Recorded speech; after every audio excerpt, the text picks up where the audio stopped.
21 जूनला षण्मुखानंद हॉलमध्ये पक्षाचा 25वा वर्धापन दिन साजरा करण्यात आला आणि त्यावेळी स्पष्टपणे अजितदादांनी त्यांच्या भाषणामध्ये असा उल्लेख केला होता, एक अशी मागणी केली होती की पक्षाध्यक्ष म्हणून, प्रदेशाध्यक्ष म्हणून तुमचा 5 वर्षाचा काळ पूर्ण झालेला आहे आणि यापुढे मला पद देण्यात यावं. तर मला दोन गोष्टी विचारायच्यात की या 5 वर्षाच्या काळामध्ये संघटना म्हणून पक्ष बांधणीच्या दृष्टीनं नेमकी काय पावलं होती, हा जो 5 वर्षाचा काळ होता याच्यातली काय आव्हानं होती?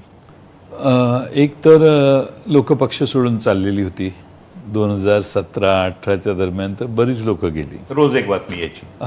रोज जायचे आणि पक्ष कार्यालयात बसताना गर्दी रोडावली. बऱ्याच वेळेला मी आणि अजितदादा आणि 4-5 जणच रात्री उशिरा तिकीट वाटपाच्या वेळी बसायचो. त्यामुळं परिस्थिती बिकट होती. असं प्रेडिक्ट होत होतं की 20-22 जणच निवडून येतील राष्ट्रवादीचे.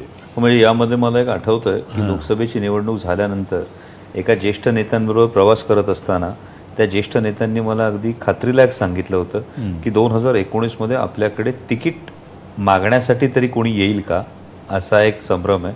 आणि मी सगळ्यांना एक फार महत्त्वाची गोष्ट सांगतो. शिवस्वराज्य यात्रेच्या संदर्भात एक बैठक जयंत पाटील साहेबांनी प्रदेशाध्यक्ष असताना रात्री 1:30 वाजता ही शिवाजी मंदिरच्या ऑफिसमध्ये घेऊन तो एक विश्वास दाखवला होता.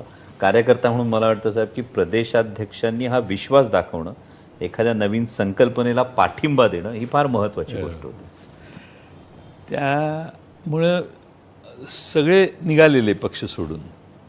आणि मी त्यावेळी भाषण केलेलं, अ गेला, ब गेला, क गेला, ड गेला तरी शरद पवार साहेब नावाचं विद्यापीठ आमच्याकडे आहे. लोकांचा मोराल वाढवण्यासाठी हे सगळे प्रयत्न आम्ही करत होतो. आपण शिवस्वराज्य यात्रेची कल्पना आपणच पुढाकार घेतला आणि तुम्हीच सगळीकडं आपणच एकत्रित महाराष्ट्रभर फिरलो. आमचे अमोल मिटकरी एक असायचे भाषण करायला, असे आपण महाराष्ट्रभर फिरलो. आणि त्यानंतर मग सत्ता आली. सत्ता येईपर्यंत माणसं थांबत नव्हती. आणि मी नेहमी म्हणायचो की ज्या अर्थी आपला पक्ष फोडण्याचं काम चालू आहे त्या अर्थी जनमानसात आपलं जास्त मोठं स्थान आहे. आणि त्यावेळी तिकीटही व्यवस्थित आम्ही वाटली. आणि मला 63 आमदार आमचे निवडून येतील असं वाटायचं, पण आम्ही 54 निवडून आले. पण 40वरून 54पर्यंत आम्ही उडी मारली. राष्ट्रवादी 56, 60, 62 ह्याच्या दरम्यानच नेहमी असायची. तर 63 आमदारांच्या ऐवजी आम्ही 54वर आलो.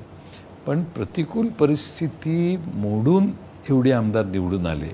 आणि काही 8-9 आमदार आमचे बॉर्डर लाईनवर पराभूत झाले. कदाचित काही आमचे आमदार बॉर्डर लाईनवर निवडूनही आले असतील, पण बॉर्डर लाईनवर काही आमदार आमचे पराभूत झाले. त्यानंतर सरकार आलं. पण मला हे नेहमी माहीत होतं की आपला पक्ष मोठा करायचा असेल तर लोकांच्यात जायला पाहिजे. मी मंत्री होतो, पक्षाचा अध्यक्ष होतो आणि मी महाराष्ट्रात राष्ट्रवादी परिवार संवाद यात्रा सगळ्या पदाधिकाऱ्यांना घेऊन प्रत्येक मतदारसंघात जाऊन, तिथल्या जे मतदारसंघ लढवत नाही तिथेही जाऊन केली. सकाळी उठून इरिगेशनच्या मिटिंग त्या जिल्ह्याच्या घ्यायचो आणि सगळ्या जिल्हाभर फिरायचो आम्ही. फार मोठ्या प्रमाणात राष्ट्रवादी परिवार संवाद यात्रेचं कार्यकर्ते म्हणायचे, सत्ता आहे, काय गरज आहे तुम्हाला यायची. पण कार्यकर्त्यांना भेटून कार्यकर्त्यांचा रॅपो वाढवला. कोविड आलं. कोविडमध्ये एक राष्ट्रवादी पक्ष अभिप्राय म्हणून जवळपास 13-14 लाख लोकांच्याकडून पक्षाच्याबद्दलचे अभिप्राय आपण घेतले. कोविड काळात पुन्हा परिवार संवाद यात्रा केली. परत 1 तास राष्ट्रवादीसारखा उपक्रम केला. म्हणजे मला हे सतत माहीत होतं की आपल्याला प्रचंड ताकद लावली पाहिजे जर पक्ष सर्वात मोठा पक्ष महाराष्ट्रात करायला पाहिजे. आणि मी तुम्हाला खात्रीनं सांगतो की आमचा पक्ष एक असता तर 100% राष्ट्रवादी राज्यातली 1 नंबरचा पक्ष झाला असता. या 5 वर्षात 5 वर्ष दादांनी माझे दिवस मोजले. 5 वर्ष 1 महिना, आता मला वाटतं 3-4 महिने झाले असतील. या काळात मी भरपूर पक्षासाठी काम केलं आणि महाराष्ट्रात जवळपास 3-4 वेळा महाराष्ट्रभर दौरे केले. आणि आपल्याबरोबर झाला दौरा, त्यानंतर काही दौरे केले. पण कुठल्या नेत्यांना घेऊन नाही केले. मी कार्यकर्त्यांना घेऊन महाराष्ट्रभर फिरत राहिलो. मला मंत्र्यांच्या कामापेक्षा पक्षाचं काम देखील तेवढ्याच वेळाने डिवोट करून मी केलं. आणि माझा हा प्रयत्न होता की 2024ला आपला पक्ष मोठा झाला पाहिजे. पण मग ही परिवार संवाद यात्रा जी होती ही खरं तर सरप्राईज होती. म्हणजे ही बऱ्यापैकी राष्ट्रवादीच्या एका वर्किंग पॅटर्नपेक्षा हा वेगळा मुद्दा होता. कारण तोपर्यंत सत्तेत आल्यानंतर अनेक नेते, म्हणजे हे खूप धाडसाचं विधान आहे त्यामुळे अनेक जण नाराजही होतील, पण जी वस्तुस्थितीची कार्यकर्त्यांचं म्हणणं आहे ते मांडणं माझं काम आहे. कार्यकर्त्यांचं म्हणणं असं आहे की अनेक नेते सत्ता आल्यानंतर जिल्ह्यापुरते राहिले.